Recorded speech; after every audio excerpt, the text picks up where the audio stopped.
Alright, hello, my name is Tom Whitney.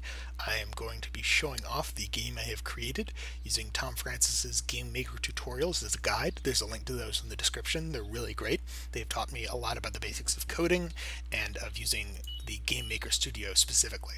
So, this is my first attempt at any sort of game. I have some little basic sprite art animation in there of a little glowy guy who can float around in all of your directions that you might desire using the WASD keys, and you can explore an area that is full of impenetrable solid objects and a glowing portal, which is where we want to go into the next level. So the way we can interact with these is we have various shots and powers in each of our modes. So our base mode is this little generic floaty energy guy. He can shoot these little sparkly things that bounce off of things and make sparkly noises, which is not any particular use to us at this point.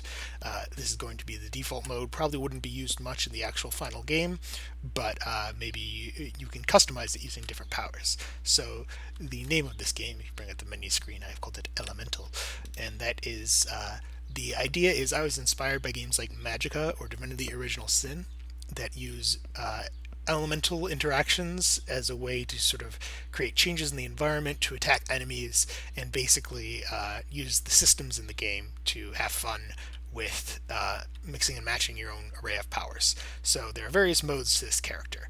The first mode, beyond the glowy mode, is the fire mode. So you change into a little fire sprite by pressing the tab key. You can run around at a slightly higher speed, and you can do a couple of fire-based attacks. So each attack is coded to a certain class. So you have a fiery slash attack, and you have a fiery explosion attack. That we can detonate whenever we wish, but even if we shoot it against these stone doors or the black formless void solids, it doesn't really do much. So we need to combine our elements in order to get past the obstacle. So we have fire, we also have ice. Ice is quite slow, a little tougher looking, probably make this one of your tougher modes. You have a slash deck as well that is slower and probably more powerful, and you can also shoot little snowflake things that create an ice effect. However, that's not doing anything to this particular door. So, finally we have a water mode. The water mode can do sort of a fire hose that sprays little water droplets. You've seen this if you've seen the Game Maker tutorials. They create little water drops that slowly evaporate.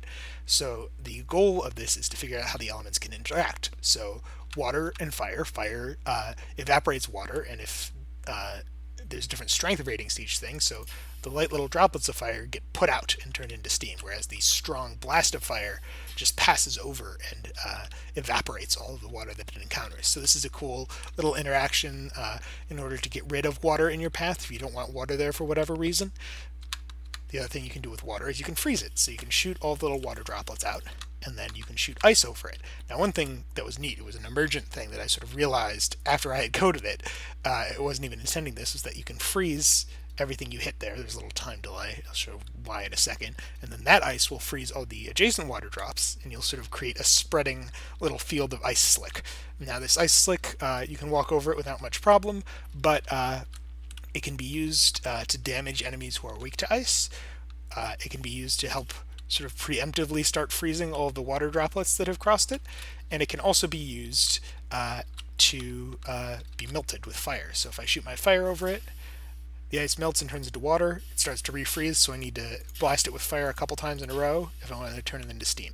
So that's a neat little effect that I've given all of these attacks various classes and powers, which determine how they interact with each other. So, this is a stone door. We can see that it has cracks in it. Well, one thing we can do to that is we can weaken it. So we can fill up the cracks with water, and then we can shoot the water with ice. As the ice freezes, it'll break apart the door. So bam, we have our path clear to the exit. I'm going to go into the next level in just a second. We're going to be swarmed by enemies immediately, so I'm going to get my explosions ready to go. Okay, enemies everywhere. They all have the same seeking behavior that we tried out in our tutorial. However, some are faster than others, so you can sort of run circles around them. These fiery explosions and light mode. The light mode is good for getting rid of these little guys, but if I hit a fire guy with it, it'll just slightly reduce his opacity, and he'll still chase me, and it will not be good. So, same with the ice guys. So, what I can do is try to use their elements against them. If I use fire against fire, obviously that doesn't do much good. The little guy who's caught in the middle is completely obliterated. However, if I can lure them properly The fire mode is nice and fast for this kind of gameplay. I can shoot the ice guy with fire, and he turns into water, and the water extinguishes the fire guys. However, if I hit him too directly right now, his water droplets are immediately evaporated by the force of the explosion. So that's something that's it's a little difficult to time correctly, but I kind of like the puzzle aspect of it, so I will consider keeping that in the final game, depending on how the gameplay works out. Right now, of course, the easiest way to kill these guys is to just extinguish them with a blast of water, but, you know, in the actual game, there could be puzzles where you have limited access to a certain number of your powers. I think it may be doing something sort of like Transistor, where if you take damage while in a certain particular form, that form is temporarily locked off until you find a way to recover, so that you have to learn how to use the powers. And the idea is you'd always have some way to interact with all of the enemies, because the base form would at least be available to you, even though it's rather inefficient and kind of sparkly. So this is more or less all that I've been able to put together with this, but it's something I've really enjoyed doing. I like how these different properties interact with each other. I like learning how to code and figuring out how to do this. So I will definitely have to thank you, Mr. Francis, for giving me this baseline knowledge to be able to start pursuing this, and it's something I definitely am going to pursue more fully in my own time.